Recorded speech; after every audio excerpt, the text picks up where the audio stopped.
Hello, and thank you for joining us on SCTV for the Summersville Area Chamber of Commerce Business of the Week. This is a weekly broadcast where we will feature one area business. My name is Lindsay Skidmore, Executive Director.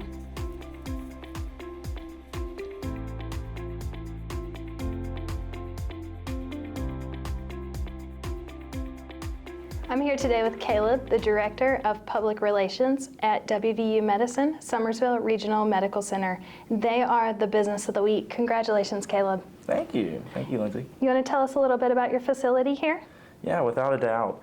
Since 1967, WVU Medicine, Summersville Regional Medical Center has been providing care to patients all across southern West Virginia. And as a nonprofit hospital, our main mission is just to provide exceptional care and make our communities healthier. I know we're going to speak with a couple of people here today. You want to tell us a little bit about who we're going to talk with? Definitely. You'll get to talk with our CEO, Lewis Rowe, who's got a hand in just about everything here at the hospital, so he'll give you some great information, as well as our Director of Emergency Services, Susan Rose. Thank you so much, Caleb. I'm here with Susan, the Director of Emergency Medicine Operations. You want to tell us a little bit about your department, Susan? So our department is a 24-hour emergency department. We have 9 RNs in a 24-hour period. We have one provider that works we have 2 providers. They work in a 24-hour period. We have a PA that works 12 hours. So as far as the emergency department goes, you can handle pretty much any situation? We can. Our nurses are ACLS certified, PALS certified, TNCC certified, and NRP, which is neonate resuscitation. We do handle deliveries in an emergent cases. Okay. Mm-hmm. How many beds do you operate with here? 17. Any specialized, specialized beds or things that you kind of specialize in? So we have clinic areas. We have our small little OB setting. We also have cardiac area and trauma. So Susan, you accept walk-ins here as well as transports? We do. Our local EMS bring patients in from Wilderness, Jan Care, and Ready Care. So if patients are able to come in any time of the day or night, they can just walk in and sign in and they can be treated at the ER? Yes, they can. And then if they couldn't come in, maybe they could call 911 and have EMS bring them in? That is correct. And then let's talk about transporting out. Do you have several ways, I'm sure, of transporting patients to other facilities? We do. We utilize local EMS. We have Jan Care, Ready Care, and Wilderness. We also have Air Medical Services that offer air transports to other facilities. And you have the ability to transport pretty much anywhere, right? We do. We often transport north to WVU Medicine at Morgantown. Ruby Hospital, we also transport to UHC quite often. We transport to Thomas Memorial, CAMC General, and Memorial. So in the ER, I know you have several programs that you're working on right now. You want to tell us a little bit about those? We are. We have telemedicine that we've been utilizing since 2019. We have the telestroke that we have access to neurologists. They can be at the bedside in just a simple video call. They also can do telephone consults with our ED providers, and we have telepsych to help in any acute mental health crisis that we may encounter. And we are working on Always Ready for Kids, the ARC certification, just to help provide, state-of-the-art equipment and appropriate type transfers for illnesses and traumas in our pediatric population. It seems like technology has opened up a lot of doors for the emergency department. Yes. Yes, it has. That's great. So I know the pandemic has affected a lot of people as well as facilities. I'm sure it's the same here at the hospital. You want to tell me a little bit about how you're dealing with that, how you're recovering? Yes. So we are working on a program, Hustle for the Muscle, 2022 movement. The pandemic kind of slowed us down with having to dress in PPE, separate infectious from non-infectious patients. It put a lot of delay on standards of care that we had always operated under. So right now, we are working on that program to just better implement the times for our EKGs, treating our chest pains quickly and promptly with aspirin if needed, clot-busting medication, and also getting them into cath labs within 90 minutes. The emergency room department staff, we are driven to create a culture for improving patient outcomes, having access to state-of-the-art equipment, up-to-date treatment plans, and access to appropriate facilities. We are very excited for treating our communities. Thank you, Susan, for joining us today. Thank you, Lindsay, for having us. And now I'd like to introduce Lewis Rowe, our CEO. Thank you. Lewis, thank you for joining us today. Thank you. So I was speaking with Susan about your emergency services, and she was telling me that you can transport several major different facilities, but I know you also do inpatient. You want to tell us a little bit about your services, inpatient? Yeah, most of our patients from the community that come in here and that are admitted, really most of them are admitted from the emergency department. Now, we are a critical access hospital, so a lot of the patients we don't keep because they need higher level service. But there's all kinds of patients that we can treat locally, and we have 25 beds. Those beds can be utilized as inpatient beds for an inpatient admission, an observation patient if they just need to be observed overnight, or they could be used as a swing bed, which means that they have skilled nursing needs. So we can take any of those. We also have 6 ICU beds that are part of those, which is not unusual, but for a critical access hospital, a lot of critical access hospitals do not have ICU beds, but we are lucky enough in our community to have that. That's definitely a great option for the community. It is, and what makes it different from a larger hospital is the larger hospitals, you know, they take like really, really sick patients. Right. But we keep some of they're sick, but not sick enough to transfer, but they need more than what's offered on the med-surg floor, and we are able to do that. We have telemetry services that's throughout our facility that the patients can utilize. And then, of course, the staffing pattern in an ICU is, you know, you have more nurses per patient than you would on a med-surg floor. Right, and you do the in-house imaging and labs and all of that stuff for your inpatients as well. We do, yes. We have a laboratory department, we have our, of course, x-ray department, we have our respiratory care department. All of those services are available to our inpatients just like they are our outpatients, and it all works together to provide the care that's needed and to kind of close the gap in the patient's health status where they need to improve. Right. I know another unique thing that you offer is you actually have a nursing home facility here on site. Do you want to tell us a little bit about that? Yes, we have the nursing home, which has been a large part of our hospital for years. Right. And if you've been keeping up on the news, we've leased those beds now to Stonerise, which will be opening a new facility within our community. And the new facility's really great because it doubles the size of the availability of nursing home beds. And there's a lot of people in our community that cannot come back to our community for nursing home care because we are the only nursing home that's usually has beds available. There's other nursing homes, but they're full as well. So this is going to be a good thing for our community once the residents move from our nursing home into the Stonerise facility, and that's expected to happen during the month of November. So what would you be doing then with your available space here in the hospital? We have a lot of plans. So I'll walk you through like as if we're walking into the current nursing home. So what we want to do is we want to expand our outpatient pharmacy services. So we're going to move them from the gray building on our campus up into space in the nursing home right as you walk in. And then we're also going to leave our Human Resources Department where it is, which is inside of the nursing home building, but we're going to expand it. We don't have a lot of education space. We don't have a lot of conference space.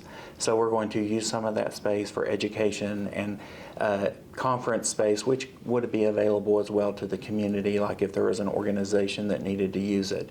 But we'll do our orientations there, our annual competencies there, and we'll, anything new that the employees need to be taught, we'll teach it there. Sure. And then once you move past that, we are going to move from our ambulatory care center, our infusion services, over into the nursing home building and remodel that area. And our goal is to eventually bring chemo services to our community, which is not available right now in our community. So we would like to do that. And then as you go back down another hall, we want to expand our outpatient rehabilitation services. And we will, like right now, we do inpatient care. Sure. And a lot of that inpatient care is really done for our nursing home patients. So they're moving out, and what we're going to do is expand our outpatient rehab services. That's something that we've not been doing as much of as we would like. We do some, but we'll be expanding it to be doing like the full service of rehab on an outpatient basis. And then if you move on through the building, we are going to open up kind of a little cafeteria area. Since the pandemic started, we have closed our cafeteria to the public. So our employees and the public in general cannot come in here and get food. Like you would in any other hospital, just Sure. due to the fact that you have to walk through the nursing home to get to what is considered the cafeteria now. And due to COVID, we don't want people running through the nursing home. Right. So we will move that to the attached to the hospital essentially, and there will be a place where the employees and the public can come in and get a meal, have food prepared for them, and have a place to sit down and have a meal. So a lot of big plans here for the hospital. There are a lot of plans. We are excited about what we do. We, being part of the WVU Medicine Health System has opened the door to many things. In the last couple of years, we've gotten pretty much a whole new X-ray department.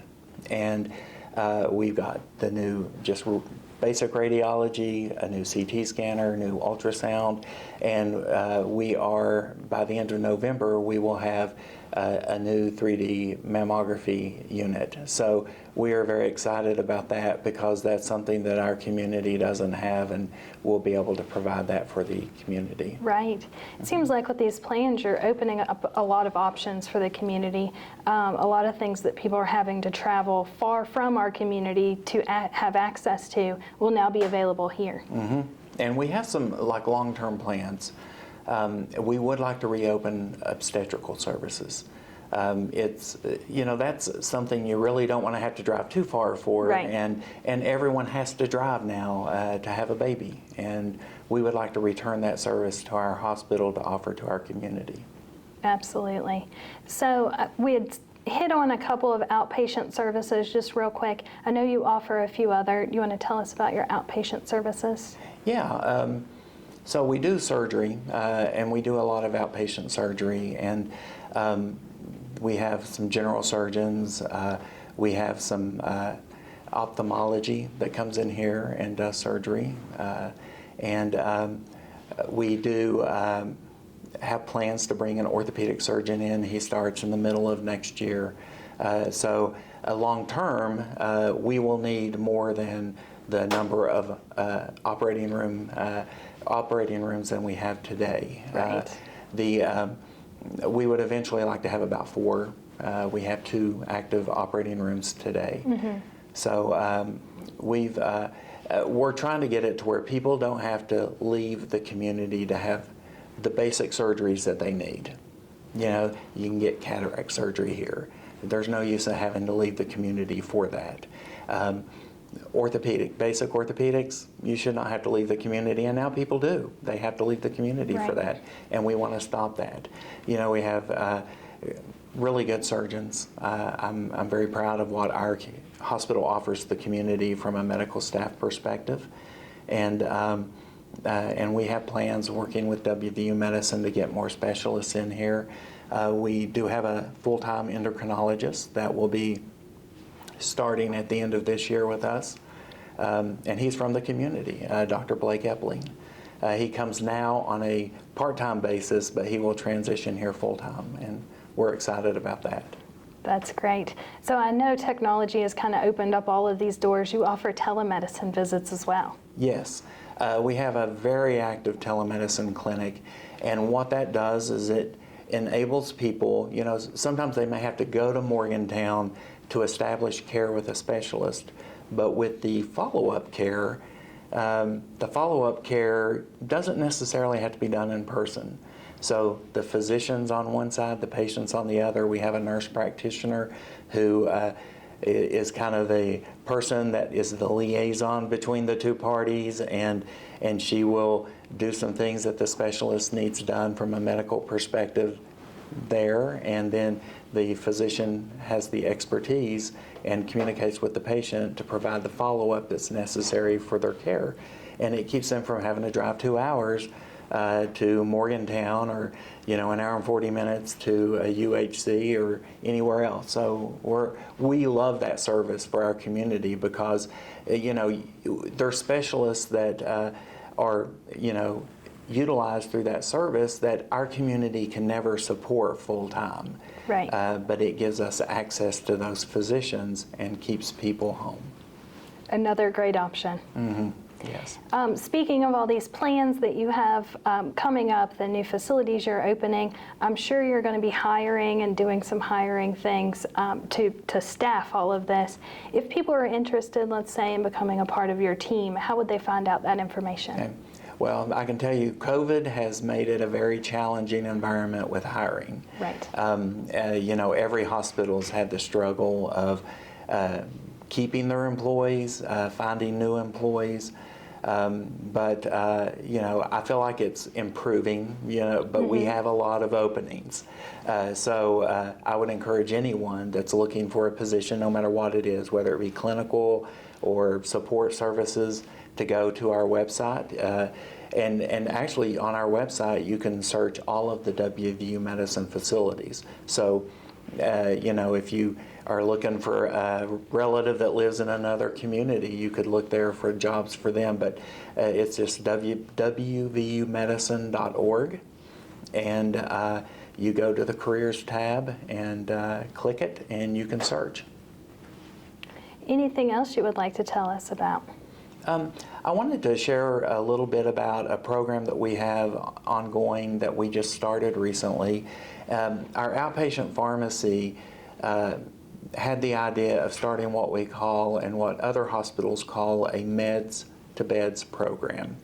And what that does is when a patient's being discharged from the hospital, they will come over and meet with the patient to see if that patient would like them to fill their first prescription for their medications before they leave the hospital, and they can just have them when they go home. And what's good about that program is hospitals have a lot of readmissions. And when we look at why there's readmissions, a lot of times the doctor will write a prescription for the patient, and it's never filled. The patient doesn't go to an outpatient pharmacy somewhere and get it filled. Sometimes they don't have the means, you know, meaning the transportation, or they forget. You know, we have an aging population, and they may have dementia, and they just don't get it filled. And we make sure through this program, if they are interested, that it's filled, they can just go straight home. And they don't have to worry about going to the pharmacy. They've got what they need whenever they leave. And that's available for your inpatient emergency as well?